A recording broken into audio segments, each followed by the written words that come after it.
There's a moment that comes to everyone, a moment when the veil drops, when the comfortable illusions we've built around ourselves suddenly feel paper thin, and you're left staring into the abyss of your own impermanence. It might happen when you're lying in bed at 3 a.m., heart racing from a dream you can't quite remember. Or maybe it strikes during an ordinary Tuesday afternoon, watching sunlight filter through your window, when suddenly the weight of your finite existence crashes down like a cold wave. That moment when you truly understand, not just intellectually but in your bones, that you will die, that everyone you love will die, that this entire experience, this consciousness you carry, this story you're telling yourself about who you are, it all has an expiration date. Most people run from this realization. They turn up the music, scroll faster through their phones, throw themselves into work, relationships, addictions, anything to avoid sitting with that terrifying truth. But what if I told you that this moment, this confrontation with your own mortality, isn't something to run from? What if it's actually the key to unlocking a level of mental strength and clarity you never knew was possible? You see, there's something psychologists call mortality salience, the awareness of death's inevitability and its profound impact on human behavior. When we truly confront our mortality, something extraordinary happens in our psychological landscape. The trivial falls away. The petty anxieties that consume our daily thoughts suddenly seem absurd. The opinions of strangers lose their power over us. We begin to see through the social games, the status competitions, the endless pursuit of things that ultimately don't matter. But more than that, and here's where it gets interesting, we become capable of a kind of psychological courage that was previously unimaginable. Think about the last time you were truly afraid. Not startled, not nervous, but genuinely terrified. Remember how that fear felt in your body. The racing heart, the shallow breathing, the way your mind seemed to fragment into 1,000 worried thoughts. Now imagine if you could face that same intensity of fear, but instead of fragmenting, you became more focused, more present, more alive. This is what happens when we learn to dance with mortality rather than flee from it. The ancient philosophers understood this. Marcus Aurelius, writing in his personal journal nearly 2,000 years ago, reminded himself daily that death could come at any moment. Not because he was morbid or depressed, but because this awareness sharpened his focus on what truly mattered. It freed him from the prison of other people's expectations and gave him the courage to live according to his own values. The Stoics called it memento mori. Remember, you must die. Not as a source of despair, but as a source of liberation. But let's be honest about what this feels like in practice. When you first begin to truly contemplate your mortality, it's not liberating at all. It's terrifying. There's a reason we spend so much energy avoiding this awareness. Our brains are wired for survival, and anything that reminds us of our vulnerability triggers every alarm system we have. You might find yourself lying awake at night, pulse quickening as you imagine your consciousness simply stopping. The thought that there was a time before you existed, and there will be a time after you're gone, can feel overwhelming. Like trying to imagine the edge of the universe, your mind reels back from something too vast to comprehend. This is where most people get stuck. They touch the reality of death and immediately retreat into denial, distraction, or despair. But what if you stayed there a little longer? What if you learned to breathe through that terror instead of running from it? Because here's what nobody tells you about facing mortality head-on. The fear changes. It doesn't disappear. That would be inhuman. But it transforms from something that paralyzes you into something that energizes you. When you truly accept that your time is limited, every moment becomes precious. Not in some cliched inspirational poster way, but in a visceral, immediate sense. You stop wasting energy on things that don't align with your deepest values. You stop postponing the conversations that matter. You stop waiting for permission to become who you really are. The awareness of death becomes a filter through which all of life's decisions pass. Will this matter when I'm dying? Will I be proud of how I spent this day, this hour, this conversation? But there's something even more profound that happens when you develop this kind of mortality-based mindset. You begin to understand that the fear of death is often really a fear of not having lived. We're not actually afraid of being dead. We're afraid of reaching the end and realizing we never truly lived. We're afraid of the regret, the unlived life, the dreams we never pursued because we were too busy pretending we had infinite time. This realization changes everything. Suddenly, The risks you were afraid to take seem less frightening than the risk of a life unlived. The rejection you were avoiding becomes less painful than the pain of never trying. The difficult conversations you've been postponing seem easier than carrying the weight of unspoken truths. When you truly grasp that your time is finite, courage stops being something you have to manufacture and becomes something that flows naturally from your understanding of what's at stake. There's a psychological phenomenon called post-traumatic growth, the idea that sometimes, after experiencing something tremendously difficult, we don't just recover, we become stronger than we were before. Many people who have faced their own mortality through illness, accident, or loss report experiencing exactly this kind of growth. They describe feeling more authentic, more connected to what truly matters, and more capable of handling life's challenges. They've been forced to confront the reality that most of us spend our lives avoiding, and in doing so, they've discovered a kind of strength they didn't know they possessed. But here's the thing. You don't have to wait for a crisis to access this strength. You can choose to confront your mortality now, while you still have time to act on the insights it provides. You can deliberately cultivate what I call mortality-informed living, a way of being that keeps death close enough to feel, but not so close that it paralyzes you. This isn't about becoming morbid or depressed. It's about becoming more alive. When you're truly aware that every sunrise you witness is one of a finite number, that every conversation with someone you love is irreplaceable, that every opportunity to grow, to contribute, to experience beauty is limited, you show up differently. You pay attention differently. You choose differently. Consider how differently you would approach your relationships if you truly understood their temporary nature, not just intellectually but emotionally. How would you speak to your partner if you remembered that one day one of you will lose the other? How would you interact with your parents, your children, your friends, if you held the awareness that every interaction is part of a limited series? This isn't about living in a state of constant grief. It's about living with a heightened appreciation for what you have while you have it. The same principle applies to your work, your goals, and your daily choices. When you filter your decisions through the reality of your finite existence, you naturally prioritize what truly matters. You become less susceptible to social pressure, less concerned with impressing people who don't really know you, and less willing to sacrifice your authentic self for approval or security. You develop what psychologists call intrinsic motivation, the drive that comes from within rather than from external rewards or recognition. This shift in motivation is where the real strength lies.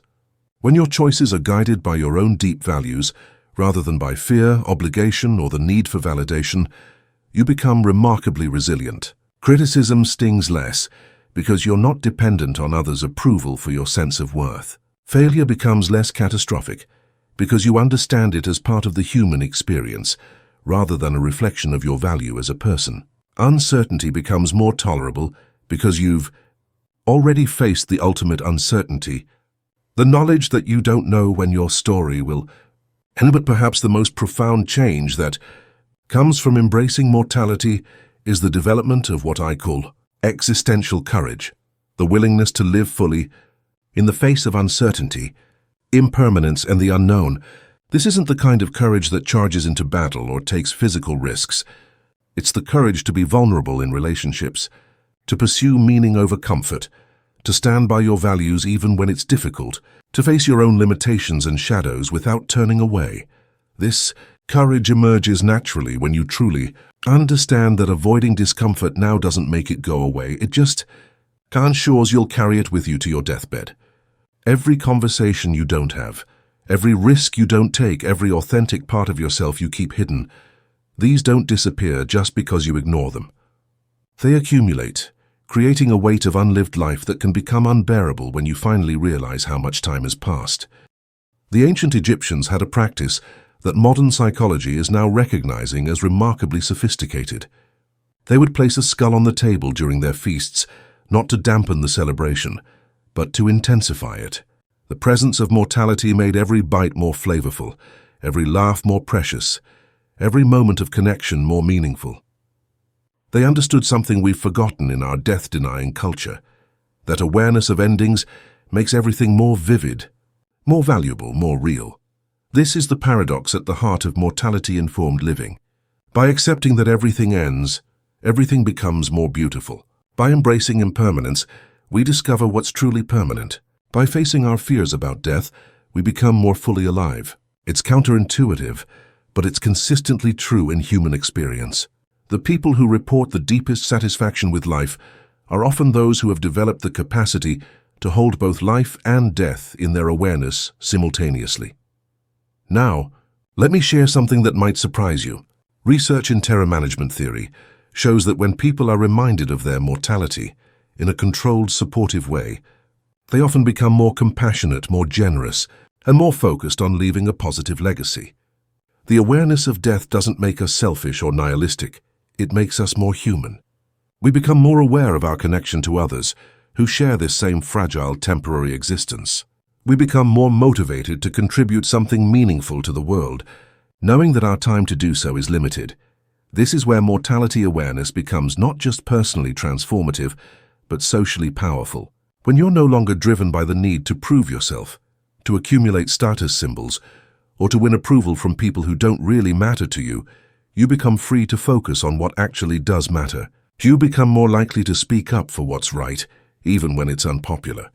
You become more willing to help others, knowing that we're all in this temporary existence together. You become more capable of love, because you understand how precious and fleeting all relationships are. But I want to be clear about something. Developing this kind of mortality-informed mindset isn't a one-time realization that changes everything overnight. It's a practice. It's something you return to again and again, especially when you find yourself getting caught up in the trivial concerns that seem so important until you remember the bigger picture. It's a discipline of remembering, of staying awake to the reality of your situation rather than sleepwalking through your days. Some days, this practice will feel natural and empowering. You'll move through your day with clarity and purpose, making choices that align with your deepest values, appreciating the simple fact of being alive and conscious in this remarkable universe. Other days, the weight of mortality will feel heavy and sad. You'll grieve for the time that's already passed, worry about the time you have left, and feel overwhelmed by the responsibility of making your limited time meaningful. Both of these experiences are normal and necessary. The goal isn't to eliminate the sadness or fear that comes with being human and mortal. The goal is to develop the capacity to feel these difficult emotions without being controlled by them, to let them inform your choices without letting them paralyze you, to honor the preciousness of life by living it fully, even in the face of uncertainty and impermanence. Here's what I've learned about the practical reality of living this way. It makes you more decisive. When you understand that you don't have unlimited time to figure everything out, you become more willing to make decisions based on the information you have, rather than waiting for perfect clarity. It makes you more forgiving, both of yourself and others, because you realize that we're all fumbling through this existence, doing our best with limited knowledge and finite time. It makes you more present, because you understand that this moment right now is all you actually have. Most importantly, it makes you more authentic. When you truly grasp that your time here is temporary, the energy required to maintain a false persona becomes too expensive. You can't afford to spend your precious, limited days pretending to be someone you're not, pursuing goals that don't matter to you, or maintaining relationships that drain your life force without giving anything meaningful in return. This authenticity isn't always comfortable for the people around you. Some friends might not understand why you're no longer available for complaints about trivial matters. Some family members might be confused by your newfound boundaries. Some colleagues might be threatened by your refusal to participate in workplace drama. But here's the thing. When you're living from a place of mortality awareness, you have compassion for their confusion while refusing to sacrifice your authentic self to make them comfortable. There's a story I want to share with you. A successful executive was diagnosed with terminal cancer and given 6 months to live. In those final months, he said something that haunts me in the best possible way. I spent 40 years building a life I thought I wanted, and now I have 6 months to live the life I actually want. The tragedy isn't that I'm dying. The tragedy is that it took a death sentence to teach me how to live. You don't have to wait for a diagnosis to learn this lesson. You can choose to remember your mortality now, while you still have time to act on that remembering. You can choose to live as if your days are numbered. because they are. You can choose to make decisions based on what will matter when you're dying, rather than what seems urgent in the moment. This choice, to live with mortality awareness, will change you in ways that might initially feel uncomfortable. You'll find yourself less patient with meaningless activities. You'll become more selective about how you spend your time and energy. You'll develop a lower tolerance for relationships and situations that don't align with your values. You'll become more willing to disappoint others to remain true to yourself. These changes might feel selfish at first, but they're actually the opposite. When you live authentically from a place of mortality awareness, you become a gift to the world, fully yourself, fully present, fully alive. The people who love you will notice the difference. They'll see you showing up more fully in conversations, making decisions with greater clarity and confidence, and pursuing your goals with renewed energy and focus. They'll witness you becoming more compassionate, more generous with your time and attention when it truly matters, and more willing to have the difficult conversations that deepen relationships. You'll also notice changes in how you handle stress and adversity. When someone cuts you off in traffic, you'll remember that both of you are temporary beings trying to navigate this brief existence, and your anger will dissipate more quickly. When work becomes overwhelming, you'll ask yourself whether this stress is serving your larger purpose or just feeding your ego. When relationships become challenging, you'll remember that conflict is often just two mortal beings struggling to understand each other, and you'll approach disagreements with more patience and curiosity. This isn't about becoming passive or resigned. It's about becoming more strategic with your emotional energy. When you understand that your time and energy are finite resources, you become much more intentional about how you invest them. You stop wasting energy on things you can't control and focus more intensively on the things you can influence. The psychological transformation that comes from truly embracing mortality is profound and lasting. You develop what researchers call post-traumatic growth without needing to experience trauma. You gain the wisdom that usually comes only through loss without having to lose everything first. You become more resilient, more compassionate, more authentic, and paradoxically, more at peace with uncertainty. But perhaps the most beautiful aspect of mortality-informed living is how it changes your relationship with time itself. Instead of feeling like time is slipping away from you, you begin to feel like you're dancing with it. Each day becomes an opportunity rather than a burden. Each challenge becomes a chance to grow rather than something to endure. Each relationship becomes a gift rather than an obligation. You start to understand that the goal isn't to live forever. It's to fully inhabit the time you have, to squeeze every drop of meaning, connection, growth, and joy from your finite existence, to leave the world somehow better for having had you in it, even if only in small ways, to love deeply, create fearlessly, and face challenges with the knowledge that this is all part of the human experience you're privileged to have. As we near the end of our time together, I want to leave you with this thought. Right now, as you're listening to these words, you are alive.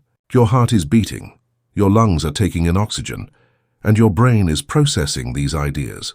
This moment, this exact moment, what will never come again. Your current age, your current circumstances, your current level of understanding, all of it is temporary. But that doesn't make it less valuable. It makes it more precious than gold. The person you are right now, reading or listening to these words, exists only once in the history of the universe. The combination of experiences, perspectives, dreams, and possibilities that make up your current self is unique and unrepeatable. When you die, this particular version of consciousness disappears forever. That's not a tragedy. It's what makes your existence miraculous. So what are you going to do with this miracle? How are you going to honor the remarkable fact that out of all the possible beings that could have existed, you exist? How are you going to live in a way that justifies the extraordinary gift of consciousness in a mortal body? The answer to these questions becomes clearer when you stop running from your mortality and start embracing it as the source of life's meaning and urgency. When you remember that your story has a final chapter, every page becomes more important. When you accept that your time is limited, every moment becomes an opportunity to choose who you want to be. This is your invitation to step into mortality-informed living, to let the awareness of death awaken you to life, to develop the kind of psychological strength that comes not from denying reality, but from embracing it fully, to discover that facing your deepest fears can become the source of your greatest courage. Your mortality isn't your enemy. It's your teacher, your motivator, your guide to what truly matters. It's the whisper that reminds you to love deeply, create boldly, and live authentically while you still can. It's the force that can transform you from someone who merely exists into someone who truly lives. The choice is yours. You can continue avoiding the reality of your finite existence, or you can let that reality become the foundation of a life lived with unprecedented depth, meaning, and strength. The clock is ticking for all of us. The question isn't whether you'll die. It's whether you'll truly live before you do. And maybe, just maybe, that thought gives you goosebumps too.